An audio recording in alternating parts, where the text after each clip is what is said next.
Toks yra Eugenijus Gentvilas, nuteistos politinės korupcijos byloje partijos šešėlinis vadovas, nors ten Čmil tipo vadovė, bet realiai tai valdo šitas.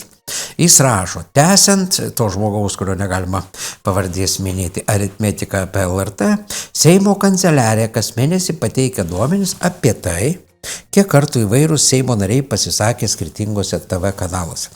Pateikiame rugsėjo mėnesį duomenis, akivaizdu, kad daugiausiai buvo kalbinamas Žemaitaitis, tai rodo pirma lentelė. Grafikas iš tikrųjų ne lentelė.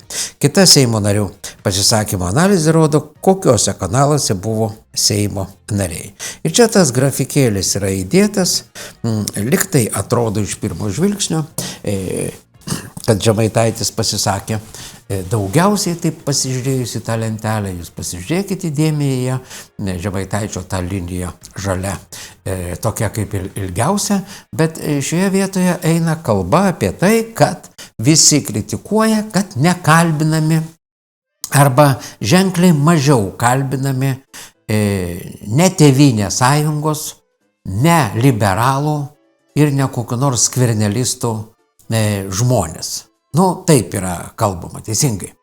Apie tą eina kalba, apie tai visi mes kalbėjom, apie tai visi mes minėjom, kad LRT televizija yra užvaldyta ir kitos sisteminės televizijos praktiškai ženkliai mažiau kviečia net ir valdančiųjų atstovų Seimo narius. Ir čia kaip Ženė Gentvilas sako, žinokit, pasižiūrėkit šitą grafiką, čia vien praktiškai Žemaitaitis. Ir tiesiog paėmiau ir suskaičiavau. Būtent, kiek kokios partijos, kokių partijų politikų buvo kalbinta daugiausiai. Ir čia pasižiūrėkite, yra skaičiai, visiškai nemalonus. Nemalonus tai užvaldytai sisteminiai žiniasklaidai.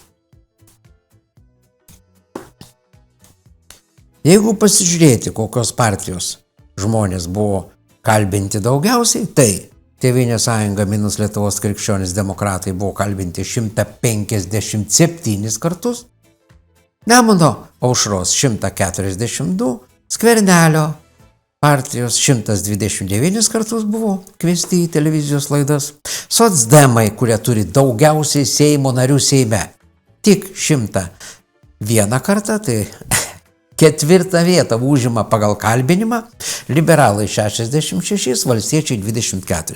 Iš viso valdantieji, tai yra socdemai, Nemuno aušra ir valstiečiai, buvo kviečiami į laidas 267 kartus, o opozicija, tai yra liberalai, skvernelistai ir Tėvynės sąjunga minus Lietuvos krikščionys demokratai, 352 kartus.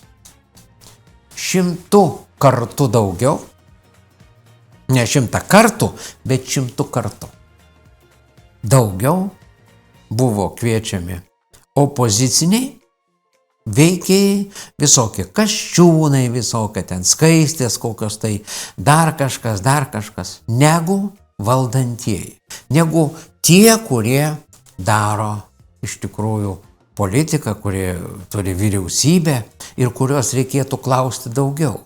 O jeigu pasižiūrėtumėm situaciją, kai buvo, sakysim, prieš metus, tuo pat metu, kai valdžioje buvo konservatoriai, tai šitie skaičiai iš vis turbūt būtų, bent dvigubai.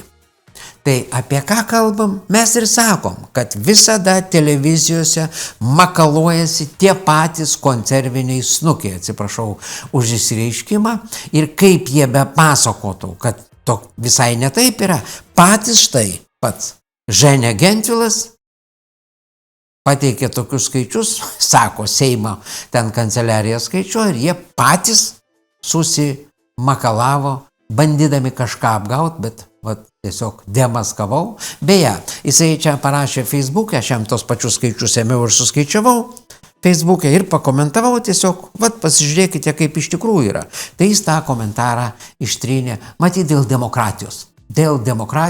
Ir galbūt turi kažkokių problemų su matematika, nemoka skaičiuoti, nesuprato, ką aš suskaičiavau, ir pagalvojau, matyt, kažkas blogai suskaičiavo ir tas Orlauskas tą blogą suskaičiavimą paviešino. Šitaip jie sako tiesą. Tiesiog juokas ima kiekvieną sveiko proto